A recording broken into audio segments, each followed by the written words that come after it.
আমাদের কি আসলেই কোরআনের আলোকে জীবন গড়ার দরকার আছে? কেন দরকার? কোথায় দরকার? আর যদি দরকারই হয় তাহলে কিভাবে সেটা আমাদের জীবনে পরিবর্তন আনতে পারে? চলুন আজকে আমি আপনাদের সাথে এই বিষয়টা নিয়ে একটু গভীরভাবে কথা বলি। আপনাদের জীবনের কোনো সময় কি এমন হয়েছে যখন মনে হয়েছে চারপাশে সব কিছু ঠিকঠাক আছে, মানুষ আছে, কাজ আছে, পড়াশোনা চলছে, কিন্তু মনে হয় ভেতরে এক অন্ধকার, কোনো আলো নেই? মনে হচ্ছে জীবন খালি, অন্তর শূন্য, কোনো উদ্দেশ্য নেই। অনেক সময় আমরা ব্যস্ততার মধ্যে নিজেদের হারিয়ে ফেলি। ফোন, সামাজিক যোগাযোগ, পড়াশোনা, কাজ সবকিছুর মধ্যে মনের শান্তি হারিয়ে যায়। আমি জানি অনেকেই এই অনুভূতি বোঝেন। মানে আপনি ঘুম থেকে ওঠেন, কাজ শুরু করেন, আবার রাত হলো, মনে হয় দিনটা গেছে কিন্তু কিছু করার মতো হয়নি। অন্তরে একটা খালি জায়গা থেকে যায় এবং তারপর আসে হতাশা, দুশ্চিন্তা, ভয়, একাকিত্ব।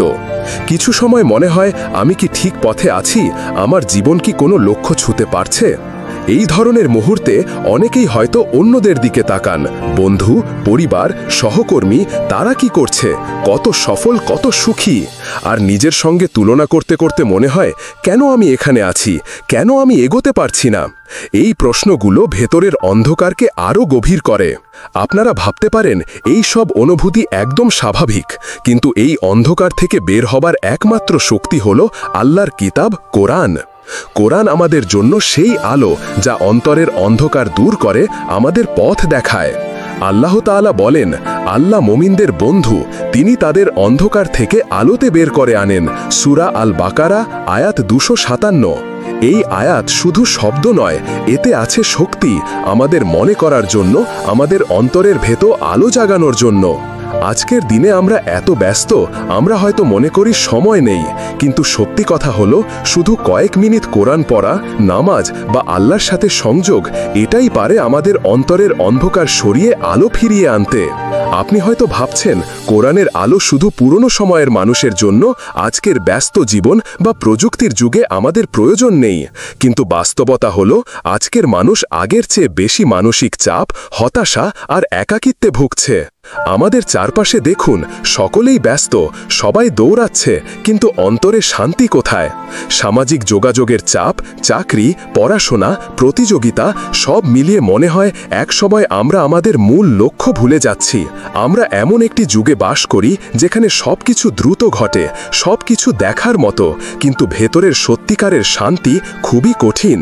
অনেক মানুষ রাতে শুতে বসে মনে করে, আমি কি সঠিক পথে আছি?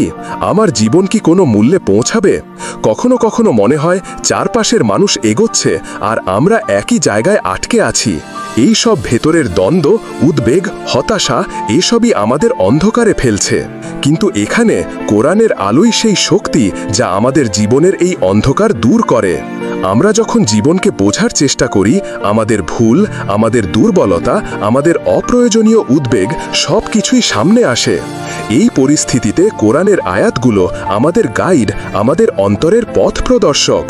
আমাদের আধুনিক বাস্তবতার সঙ্গে কোরআনের সম্পর্ক বোঝার জন্য মনে করুন একজন মানুষ যে কাজের চাপে তার পরিবারের সময় দিতে পারছে না, মানসিক চাপের কারণে ঘুম ঠিকমতো হচ্ছে না, অনলাইনে বা সামাজিক মাধ্যমে চোখ রেখেছে সবকিছুর খবর, অথচ মনে করছে তার জীবন যেন কোনো দিকেই এগোচ্ছে না।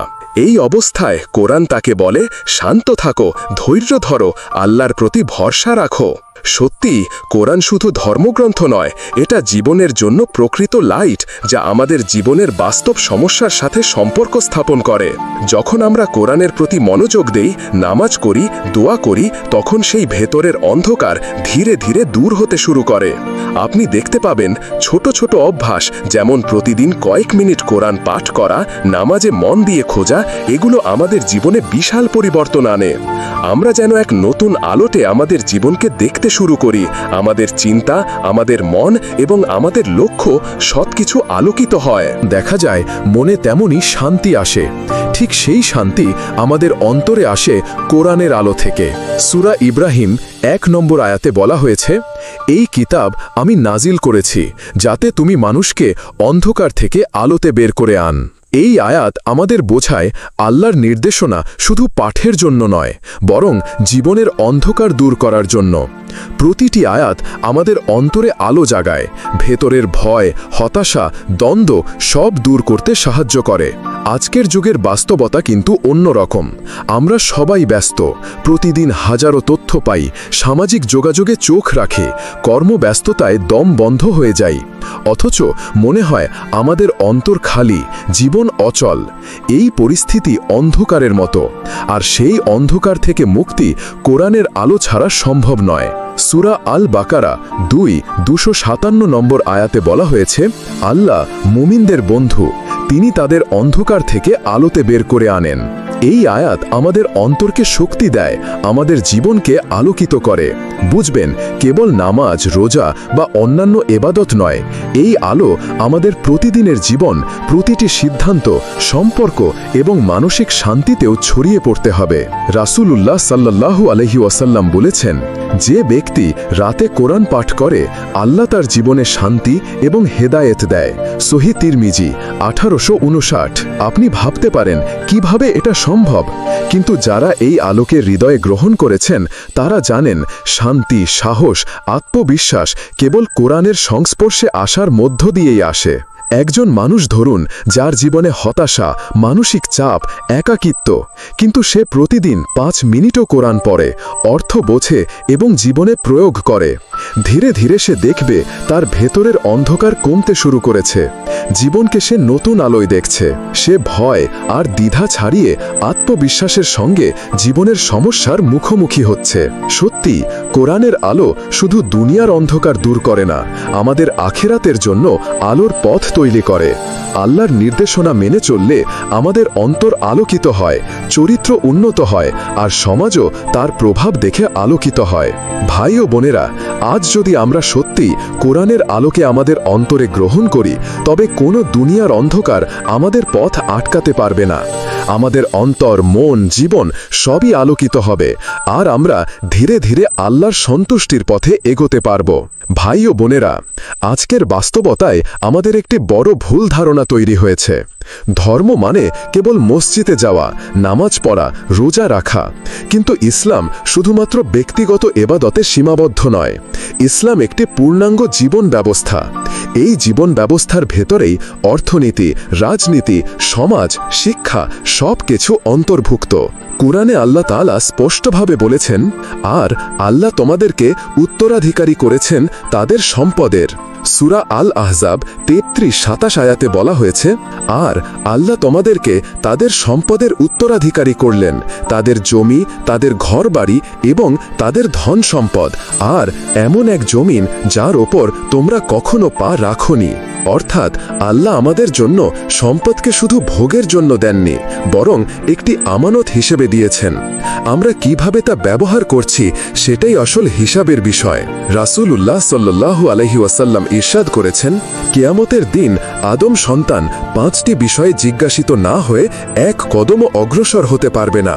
তার জীবন কিভাবে কাটিয়েছে, তার যৌবন কিভাবে কাটিয়েছে, তার জ্ঞান দিয়ে কি কাজ করেছে, তার সম্পদ কোথা থেকে উপার্জন করেছে এবং কোথায় ব্যয় করেছে। তিরমিজি শরীফ হাদিস 2417।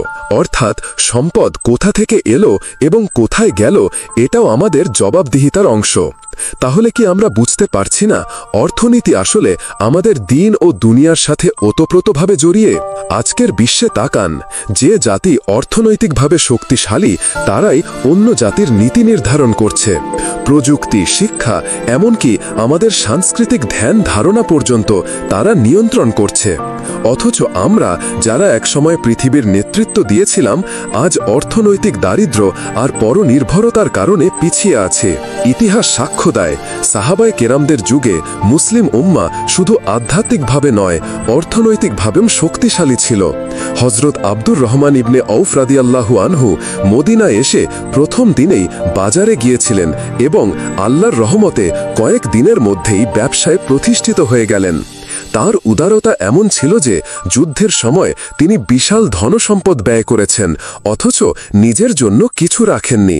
এখান থেকে আমরা কি শিখি? অর্থনৈতিক শক্তি মানে শুধুই ধনী হওয়া নয়, বরং অর্থনৈতিক শক্তি মানে দিনকে প্রতিষ্ঠা করার সামর্থ্য অর্জন করা, দান করার, সাহায্য করার, মাদ্রাসা চালানোর, গরিবের হক আদায় করার, এমনকি উম্মাকে শত্রুর অর্থনৈতিক দাসত্ব থেকে মুক্ত করার শক্তি অর্জন করা।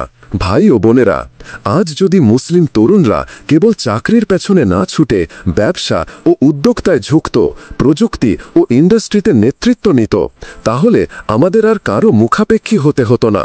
আমাদের শিক্ষা প্রতিষ্ঠান, আমাদের মিডিয়া, আমাদের অর্থনীতি সব কিছু আমাদের নিজেদের হাতে থাকত। কোরআনে আল্লাহ বলেন, আল্লাহ সেই জাতির অবস্থা পরিবর্তন করেন না যারা নিজেরা নিজেদের অবস্থা পরিবর্তন করে না। সূরা আর-রাদ 13-11 আয়াতে বলা হয়েছে, নিশ্চয়ই আল্লাহ কোনো জাতির অবস্থা পরিবর্তন করেন না যতক্ষণ না তারা নিজেদের অবস্থা নিজেরা পরিবর্তন করে। তাহলে পরিবর্তন কোথা থেকে শুরু হবে? আমাদের থেকেই। আমাদের বুঝতে হবে আজকের এই সময় হলো পুনর্জাগরণের সময়। শুধু এবাদত নয়, এবাদতের পাশাপাশি অর্থনীতিকে পুনর্গঠন করতে হবে। আমাদের তরুণদের উদ্যোক্তা হতে হবে, নতুন নতুন শিল্প প্রযুক্তি দাঁড় করাতে হবে, বিশ্ব বাজারে মুসলমানদের পুনরায় নেতৃত্ব কায়েম করতে হবে। ভাই ও বোনেরা, অর্থনৈতিক শক্তি ছাড়া ইজ্জত নেই, নেতৃত্ব নেই, দাওয়া শক্তি নেই। সুতরাং এখন সময় অর্থনীতিকে দিনী দায়িত্ব মনে করে এগিয়ে আসার।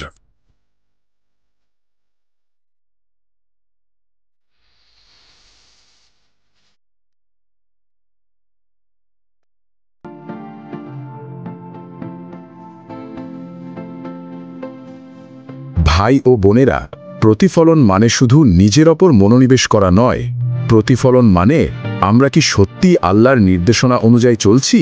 আমরা কি কোরআন ও হাদিসের আলোকে জীবন গড়ছি, নাকি অন্ধকারে ভেসে যাচ্ছি?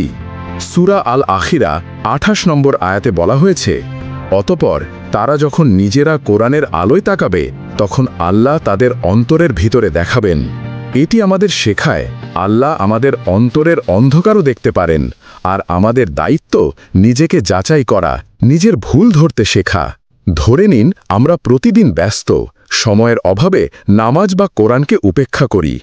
সেই সময় মনে হতে পারে সব ঠিক আছে, একদিন পড়ব। কিন্তু বাস্তবতা হলো, সময় যখন চলে যায় তখন জীবনকে নিয়ন্ত্রণ করা কঠিন হয়ে যায়। প্রতিফলনের মাধ্যমে আমরা বুঝতে পারি আমরা কোথায় ঠিক আছি, কোথায় পিছিয়ে যাচ্ছি।